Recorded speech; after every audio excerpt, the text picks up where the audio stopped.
Greetings, my little gorgeous gastronomers. It is a very exciting day today here in the newly remodeled Bakes and Bants kitchen, because today we will be making the most popular food item on the planet. Now, any guesses as to what that might be? Maybe if I start to talk to you like this, it may help you to come up with some, come se dice, ideas. Corretto! It is pizza. Right, so first up we are going to be blooming our yeast. This just means adding the yeast and the sugar to our warm water, giving it a little whisk and then letting it sit for about 10 minutes until bubbles form on the surface. This is again just to show that our yeast is good and active. With the temperature of the warm water, you want it to be about 100 degrees Fahrenheit, which is 38 degrees C. As always, I'm going to be making my dough in my trusty mixer, but if you want to do this by hand, go for it. In a large bowl, combine the flour and the salt, then make a little well in the center and add your olive oil and your bloomed yeast mixture. Then stick on the dough hook and knead it for a good 10 or 15 minutes until the dough is soft and smooth. Again, if you're doing this by hand, you still want to be looking for that soft, smooth texture. Right, once that's done, oil your hands and remove the dough from the bowl and form it into a taut round. Then add more olive oil to the bowl and place the dough back in there, making sure to roll the ball around to completely coat it. Then cover it with plastic wrap and let it rise for at least 2 hours, or you can even do this overnight, so up to 24 hours. Wow, look at that! Right, so what we're going to do is punch that down and then turn it onto a lightly oiled work surface and knead for another minute or so. And then I'm actually going to cut mine into 8 pieces, which will make around sort of 10 to 11 inch pizzas. But of course, you can cut this into 4 pieces if you want larger pizzas, or 2 pizzas if you want like 2. Or look, you could have one like enormous pizza if you want, so you can cut it into whatever shapes and sizes that you want. I am actually going to measure these because I want them to be exactly the same. Right, once that's done, we're going to form them into balls. Again, I'm just tucking the corners in on themselves. You can kind of see what I'm doing here. Taking the corners, tucking it in, making them nice and smooth and taut on the top, and then placing them back onto my oil board. And then I'm going to lightly cover it with a oiled bit of plastic wrap, and then just let it rest for about another 30 minutes to an hour. And while that's happening, I'm going to call my 2 favorite little Italians. Hey! Hi guys! How are you? I am making one of your favourite things to eat in the world. Can you guess what it is? Pizza? Pizza! You got it with the first guess! Sabrina, what's your favourite thing to have on a pizza, sweetheart? Olives on pizza. My favourite! What about you, Matteo? What do you like, darling? Cheese. Cheese! Cheese and olives! Done! Mozzarella. Mozzarella cheese! My favourite is with olives, Yes. mushroom, Uh-huh. ham, Yes. cheese, Yes. and tomato sauce. You know, that's pretty much exactly the pizza that I made, except, you know, I don't have the ham because, you know, I'm a vegetarian. Now, where's your mummy? Uncle Turkey and mixer with. I'm here. Hello. There she is! Very good. Are we going to be cooking with you? You are going to be cooking with me. Yeah, absolutely. Isn't that exciting? I'll see you soon. Bye. Bye, Sabrina. Bye, Matteo. Bye, Cammy. Bye. Bye, sweetheart.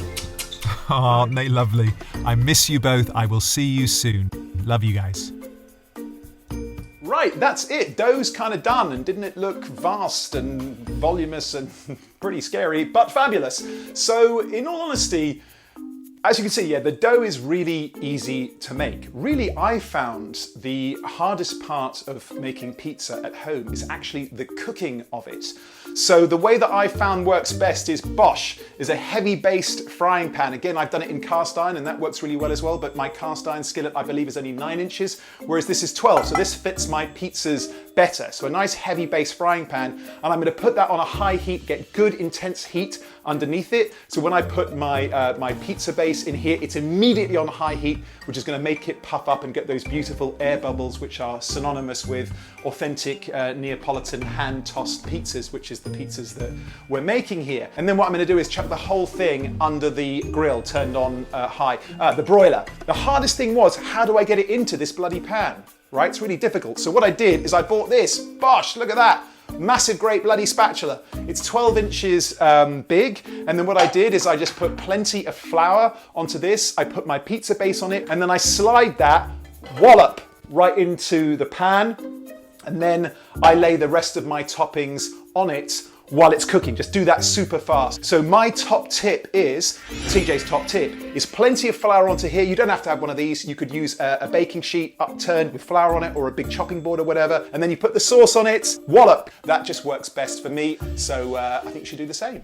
Right, so the pizza sauce that I think works best is just to get a can of San Marzano tomatoes. They're a particular variety of tomatoes, and they also have basil already in them. And I just think they work really, really well for this. All you're going to do is open a can of these, chuck in about 2 teaspoons of salt, and then 3 or 4 cloves of minced garlic, which I've also added to 2 tablespoons of olive oil. And then I'm just going to use my immersion blender, and that's it. If you don't have an immersion blender, no worries. You can absolutely blitz this in a food processor, or you could even just break them down with your hands. So as discussed, I'm going to be using my heavy base frying pan with my metal handle. I'm just going to pop that onto a high heat and then wipe it with a little bit of oil.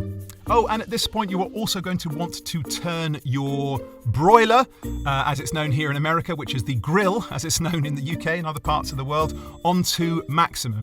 And then next I'm going to take my dough ball and place it onto a floured surface. I'm just going to poke it with my fingers to start sort of stretching it out, and you'll see the little bubbles form, and you can see that they're not deflating. That's a good sign. That means that our dough is good and ready. Now, obviously, we've all seen images of those very clever pizza makers chucking the dough into the air with wanton abandon and catching it on the back of their hands, and isn't that fabulous?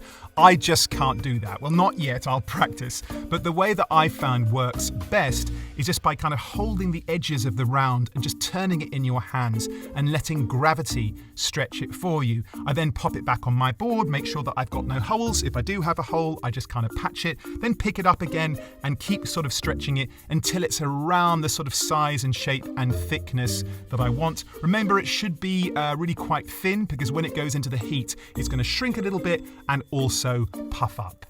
Oh, and remember to keep it a little bit thicker at the edges so we get those lovely characteristic bubbles at the edge of the crust.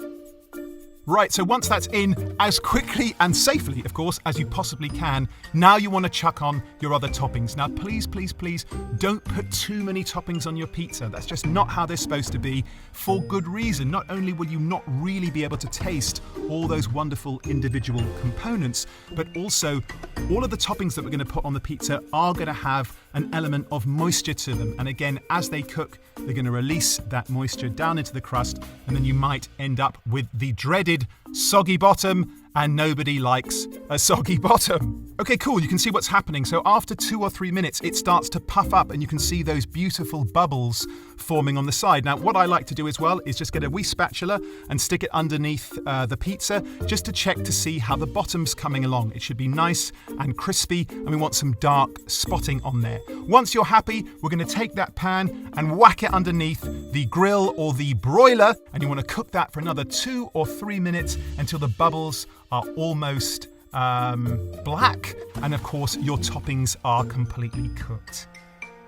And look at that! Are there any more satisfying a sight in one's kitchen than a beautifully authentic, hand-tossed Neapolitan Italian-style pizza that you have made yourself? And look at the structure of that. Again, you can see those air bubbles that have made that dough light and crisp and chewy and just wonderful. Wicked pizza is done and it is absolutely delicious. You can also see that the dough is super easy to make. So what I do is I eat one straight away, obviously, and then the others, I just wrap them in cling film and I chuck them in the freezer. Take them out, you know, a couple of hours before, just so they come back to room temperature. Otherwise, they're a little bit difficult to manipulate because they're just too cold. And then you just repeat the process. So easy to do, so much better than ordering pizza in, and cheap as chips as well. So get it done. I will see you next time. Bye.